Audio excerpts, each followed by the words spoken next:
Hey, hit that subscribe button to join the journey and catch more stories like this one. I walked into the boardroom, my polished shoes clicking softly on the hardwood floor. The air was thick with tension, and all eyes were on me as I took my seat.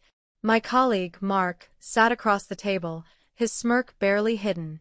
He'd been gunning for my account for weeks, undermining me at every turn. Today was the big meeting, and I could feel the stakes rising.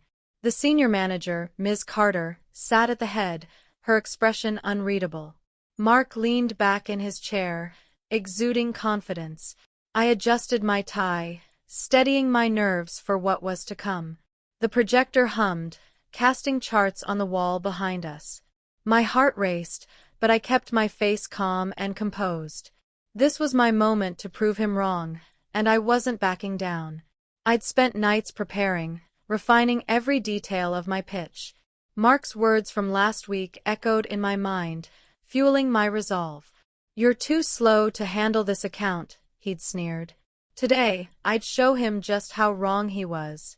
The meeting began with Ms. Carter's sharp voice cutting through the room's buzz. She called on Mark first, and he launched into his spiel with ease. His slides were slick, his tone dripping with self-assurance. He glanced at me, his eyes taunting, as if I'd already lost. I sat quietly, my notes neatly arranged in front of me. My strategy was different, methodical, grounded in data, not flash. I'd studied the client's needs down to the smallest detail. Mark's presentation wrapped up, and the room clapped politely. He shot me a look that said, "Top that." I stood, my heart steady now, ready to deliver. I clicked to my first slide, the client's logo front and center. My voice was calm but firm as I began my pitch. Every word was deliberate, every point backed by research. I could see Ms. Carter's eyes narrow, her interest piqued. This was my chance, and I was taking it. My slides flowed seamlessly, each one building on the last to paint a clear picture. I highlighted the client's pain points, ones Mark had glossed over in his haste. I offered solutions tailored to their unique challenges, not generic promises. The room was silent, all eyes locked on me as I spoke. I could feel the shift. Mark's smirk was gone, replaced by unease. Ms. Carter leaned forward, her pen tapping lightly on her notepad. I moved to the financials, showing projections that were both ambitious and realistic. My research had uncovered a gap in their current strategy, and I exploited it. I proposed a plan that aligned perfectly with their long-term goals. Mark shifted in his seat, his confidence crumbling under scrutiny. I kept my focus, delivering each point with precision. The client's team, joining via video call, nodded along.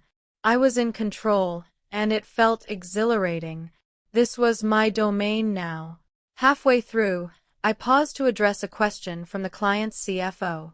It was a tough one, designed to trip me up, but I was ready. I'd anticipated every possible angle, every potential objection. My answer was concise, backed by data I'd memorized cold.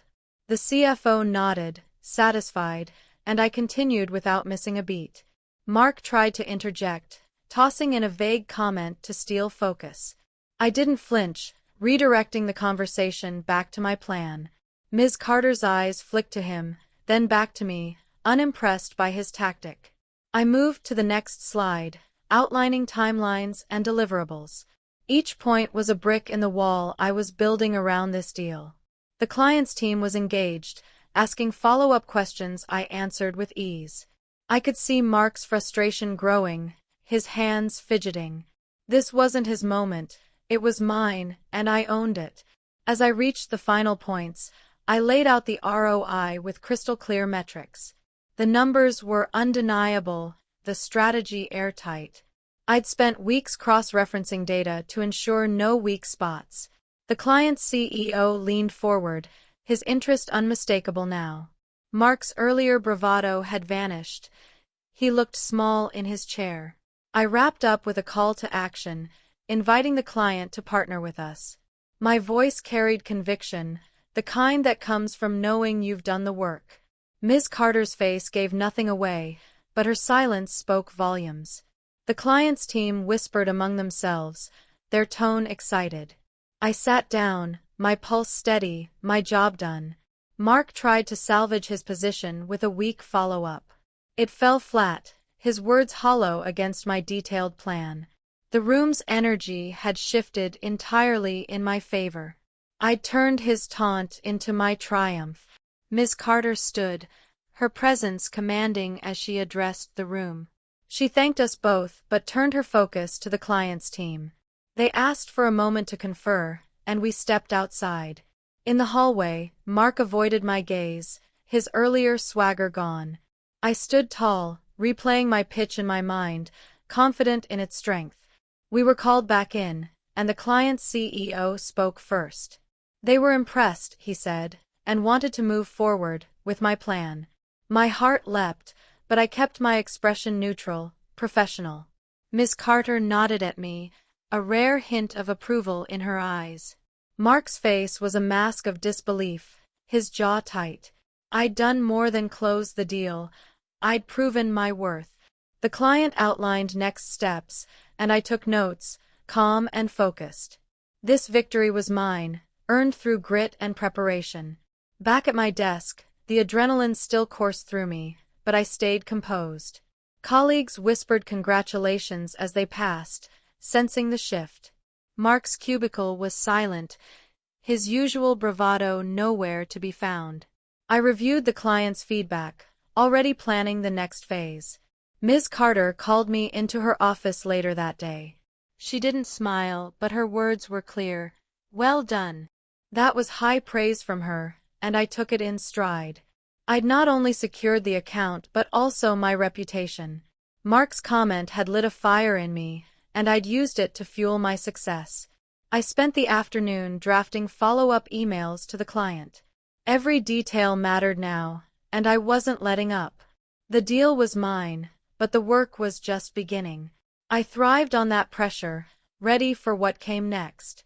The office buzzed with the news of my win, but I kept my focus on the task.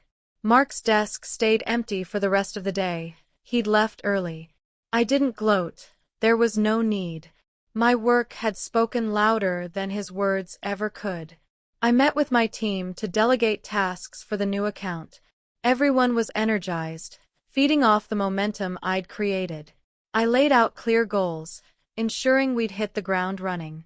The client's trust was ours, and I'd make sure we delivered. I stayed late, refining our project timeline, double-checking every detail. My inbox pinged with a note from Ms. Carter. Lead this with the same precision. That was all I needed to keep pushing forward. Mark's taunt was a distant memory now, irrelevant. I'd proven I wasn't too slow. I was unstoppable. The next morning, I arrived early, my mind already on the account's rollout. The client had sent a detailed brief overnight, and I dove in. Every request was a chance to solidify their confidence in me. I scheduled a kickoff call, setting the tone for collaboration. My team was ready, their enthusiasm matching mine. We mapped out deliverables, aligning with the client's vision. Mark showed up late, his usual charm replaced by a forced smile. He didn't mention the meeting, and neither did I. The office dynamic had shifted. I was the one to watch now. I spent the day in meetings, driving the project forward with clarity. Each step felt like a brick in the foundation of my career. The client's team responded quickly, impressed by our responsiveness. I was in my element, thriving under the pressure. This was what I was built for. By the end of the week, the account was in full swing, and I was leading with precision. The client praised our early progress, a testament to my preparation. Ms. Carter stopped by my desk, a rare occurrence, to check in. Her nod of approval was worth more than any praise. Mark had faded into the background, his influence diminished. I didn't dwell on his words, they'd only pushed me harder. My focus was on the future, on delivering results that spoke for themselves. I worked late again, ensuring every detail was perfect. The office was quiet, but my mind was alive with plans. This deal wasn't just a win, it was a turning point. I'd shown everyone what I was capable of, and I wasn't stopping. The client's trust, my team's respect, Ms. Carter's approval, it all fueled me. I was ready for whatever came next. The weeks that followed were a whirlwind of activity, but I thrived in the chaos. The client's account demanded constant attention, and I delivered every time. My team worked seamlessly, each member clear on their role. I held daily check-ins, keeping us aligned and on track. The client's feedback was glowing, their confidence in us growing. I'd turned Mark's doubt into a distant memory, irrelevant now. Ms. Carter began assigning me bigger projects, a sign of her trust. I handled each one with the same meticulous care I'd given the deal. My reputation in the office was solidified, reliable, sharp, unstoppable. Mark kept his distance, his earlier arrogance replaced by silence. I didn't care. My focus was on the work, not him. Every email, every meeting, every deliverable was a chance to shine. I was building something bigger than one deal, a legacy. One morning, the client requested an urgent revision to the project scope. It was a curveball, but I saw it as an opportunity to prove myself again. I gathered my team, and we brainstormed solutions within hours. We presented a revised plan to the client by end of day. Their CEO called me personally to thank us for the quick turnaround. That call was a high point, a validation of my approach. I shared the praise with my team, knowing their work made it possible. Ms. Carter heard about it and sent a rare email. Impressive. I saved that note, a small trophy of my progress. Mark's name rarely came up now. He'd been sidelined by his own misstep. I kept pushing, refining our strategy to exceed expectations. The client's trust grew, and so did my influence in the office. I was no longer just a player, I was leading the game. As the project progressed, I started mentoring junior team members. They looked up to me, eager to learn from my approach. I shared my process, preparation, precision, and persistence. It felt good to give back, to shape the next generation of talent. The office culture was shifting, and I was at the center of it. Ms. Carter noticed, pulling me into strategic discussions with senior leadership. My voice carried weight now, my ideas shaping bigger decisions. The client's account was running like a well-oiled machine. Every deliverable was on time, every goal met or exceeded.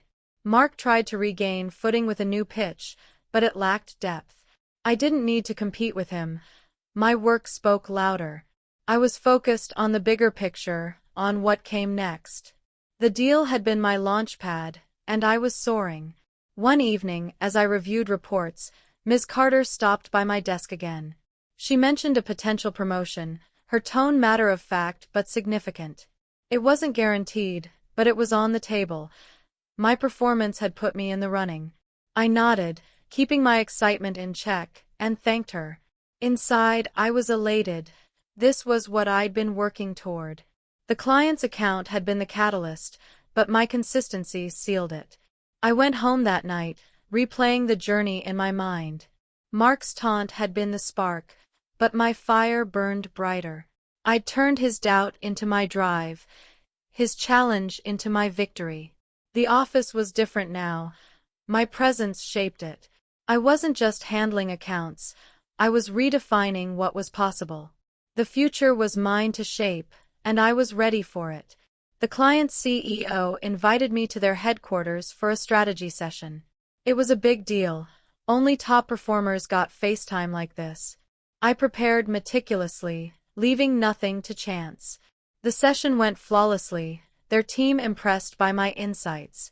We locked in a multi-year contract, a massive win for our firm. Back at the office, Ms. Carter called a team meeting to announce it. She gave me credit in front of everyone, a rare public nod. My colleagues applauded, their respect clear in their faces. Mark was there, silent, his relevance fading further. I didn't gloat. I didn't need to. The contract was proof enough of my capability. I spent the next week onboarding a new team for the expanded project. Every step forward felt like a validation of my approach. I was no longer just proving Mark wrong. I was setting a new standard. The office dynamic had shifted permanently, and I was at its core. Colleagues came to me for advice, and I shared it freely, building trust. My desk became a hub of collaboration, ideas flowing freely among the team. Ms. Carter included me in high-level planning, my input shaping strategy. The client's account was now a cornerstone of our portfolio, a model of success. I led with confidence, balancing bold vision with precise execution. Mark's presence faded. His earlier bravado was a shadow, unnoticed. I focused on growth, not grudges, aiming for lasting impact. Each project was a chance to refine my skills, to push further. The client's trust grew stronger, their feedback glowing with praise. My team's loyalty fueled my drive, their respect evident. Ms. Carter's rare nods of approval meant more than words. I was no longer just a deal closer. I was a leader shaping the firm's future. One afternoon, a new client reached out, drawn by my reputation on the account. They requested me specifically to lead their high-stakes project.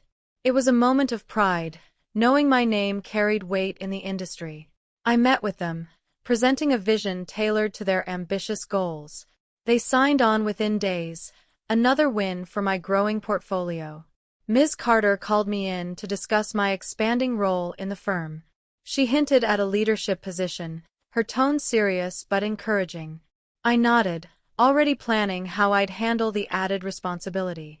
My team was ready to scale up, their trust in me unwavering. Mark's taunt was irrelevant now, a faint echo in my success. I focused on the future, on building something enduring. Every win pushed me closer to my ultimate goal, a legacy. The new client's project launched with the same precision as the last. I set clear expectations, rallying my team around a unified vision. We hit every milestone, earning early praise from the client's executives. Ms. Carter entrusted me with more high-profile accounts, testing my limits. I thrived on the challenge, my confidence unshakable, my approach refined. The office saw me as a go-to leader, someone who delivered consistently. Mark had faded into obscurity, his influence long gone. I didn't dwell on him. My eyes were on the horizon, on growth. Each project honed my skills, sharpening my strategic edge. The client's trust, my team's loyalty, Ms. Carter's respect, it all fueled me. I was carving out a legacy, one deal at a time, unstoppable. Late one evening, as I finalized a critical report, I reflected on my journey. Mark's words had stung, but they'd ignited a fire in me. I'd turned his doubt into my driving force, proving him wrong decisively. The office was quiet, the late hours my time to think and plan. I'd built something real, something no one could take away. My team respected me, clients trusted me, and bosses relied on me. The deal that started it all was just the spark. I was shaping the firm's future and my own with every step. Every challenge had made me stronger, every win more meaningful. I saved my work, shut down my computer, and headed home. The city lights glowed, mirroring the fire within me. I wasn't slowing down. Not now, not ever. The next morning, I walked into the office with renewed purpose. My desk was organized, my schedule packed, but I was ready. The client's account was thriving, and new opportunities kept coming. Ms. Carter called me into a meeting with the executive board. They sought my input on a major company-wide initiative. I presented my ideas with precision, the same clarity I'd brought to the deal. The board listened intently, their nods a sign of earned respect. I was no longer just a team member. I was a decision-maker. Mark's name never surfaced. He was irrelevant now. My focus was on growth, on pushing the firm to new heights. The deal had been my springboard, but I was aiming higher. I left the meeting energized, ready for the next challenge. Months later, the client's account was a shining success, a benchmark for others. My team had grown, and I led with clarity and purpose every day. Ms. Carter offered me a promotion to a director role, a nod to my impact. I accepted, knowing I'd earned it through late nights and tough calls. The announcement went firm-wide, and congratulations poured in. Colleagues stopped by to shake my hand, their respect genuine and hard-won. Mark was still around, but his presence was a shadow, unnoticed. I didn't think about him. My focus was on the future, on leading. The new role brought more responsibility, but I was ready. The client sent a personal note, praising my leadership. I framed it, a quiet reminder of my journey. Every step had built toward this moment, and I was exactly where I belonged. In my new role, I oversaw multiple accounts, each a chance to prove myself again. I set high standards, pushing my teams to deliver their best work. The firm's reputation grew, and I was at the heart of its success. Ms. Carter became a mentor, guiding me through leadership's complexities. I learned fast, adapting to the demands of my position with ease. The client's account remained my flagship, its success undeniable and celebrated. New clients came in, drawn by my track record of excellence.